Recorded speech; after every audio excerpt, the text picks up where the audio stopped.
Brain scans of Brazilian babies show array of Zika effects. The images tell a heartbreaking story, Zika's calamitous attack on the brains of babies, as seen from the inside. A study of brain scans and ultrasound pictures of 45 Brazilian babies whose mothers were infected with Zika in pregnancy shows that the virus can inflict serious damage to many different parts of the fetal brain beyond microcephaly, the condition of unusually small heads that has become the sinister signature of Zika.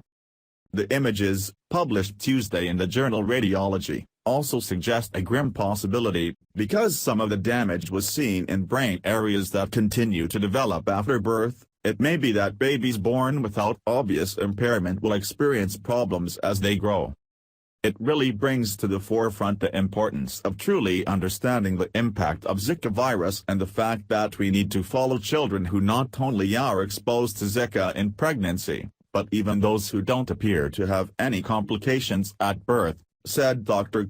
Eunice Spong, acting director of the Eunice Shriver National Institute of the Child Health and Human Development, who was not involved in the study. Most of the babies in the study were born with microcephaly, although 3 were not.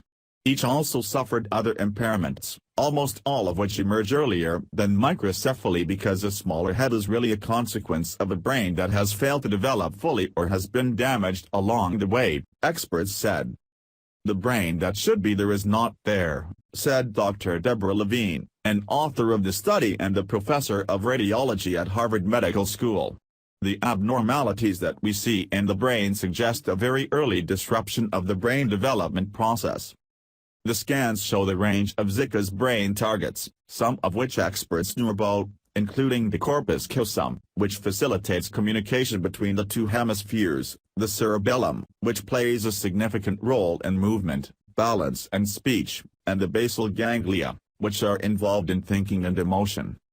I think we were all aware that Zika causes brain abnormalities, but it's been more generic, said Dr. Rita Driggers, an associate professor of gynecology and obstetrics at Johns Hopkins University School of Medicine, who was not involved in the study. Now we know more specifically what we're looking for in terms of brain abnormalities before the microcephaly occurs. Continue reading the main story. Together, the images provide a more detailed guide that might help doctors diagnose Zika-related fetal damage earlier, possibly in the second trimester at a point early enough to help women decide whether to terminate a pregnancy, said Dr. Audrey Duplessis, director of the Fetal Medicine Institute of the Children's National Health System, who was not involved in the study. At the same time, the study may eventually help doctors rule out damage caused by Zika infection. If there's any uncertainty on ultrasound, we're concerned that couples that are not risk takers and don't want to gamble might be terminating perfectly normal babies, which is of course a concern to us, he said. So there is a lot riding on being able to image accurately. One finding that surprised several experts could become an especially meaningful diagnostic clue. Many infections that target the brain produce clumps of calcium, called calcification. But in Zika-infected babies, calcification often occurred in an unusual place, at the intersection of the gray matter of the outer layer of the brain, the cortex, and the white matter of the layer just below that. That pattern could emerge as a particular stamp of Zika infection, experts said. Dr. Spong said that because the area involves 2 different types of blood vessels, it might suggest that Zika targets vascular areas. And it could signal why the virus wreaks such ruthless effects on brain development. That is a critical area for brain formation, Dr. Duplessis said. At the gray-white matter intersection, healthy cells release certain chemicals that allow the neurons to find their precise destination. When that gets scrambled, they end up in the wrong place, they don't function the way they should, and messaging and connectivity is severely deranged.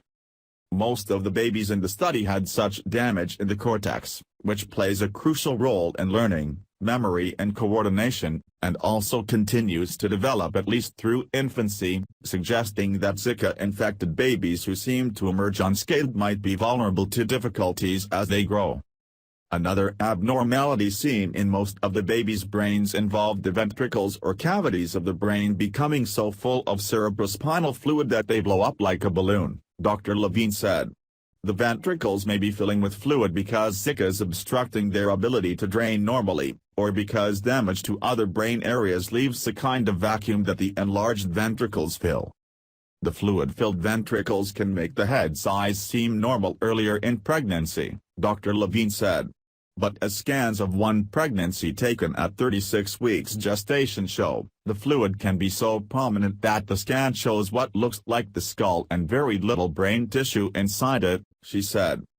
At some point, these ventricles, like a balloon, can pop, she said. And if they do, the brain will collapse on itself. The images come from 17 babies whose mothers had confirmed Zika infection during pregnancy in 28 without laboratory confirmation but with all indications of Zika infection. Dr. Levine worked with colleagues in Brazil, which has more than 1,800 cases of microcephaly, to analyze images from the Instituto de Pesquisa in Paraíba in the northeastern part of the country. 3 of the babies died in the first 3 days of life, and researchers studied autopsy reports in those cases. Short answers to hard questions about Zika virus. Why scientists are worried about the growing epidemic and its effects on pregnant women, and how to avoid the infection. The images include scans of twin girls, who both developed microcephaly. The pictures show folds of overlapping skin and a sloping forehead, indications not only that the brain is smaller, but also that the forebrain has not developed normally, Dr. Levine said. Images of another baby girl show contracted hands and arms, the result of another common symptom. Zika seems to damage the nerves in a developing fetus so that sometimes muscles aren't developing normally because they don't have the nerve impulses to move normally, she said. And then when they're born, they're stuck in this contracted position.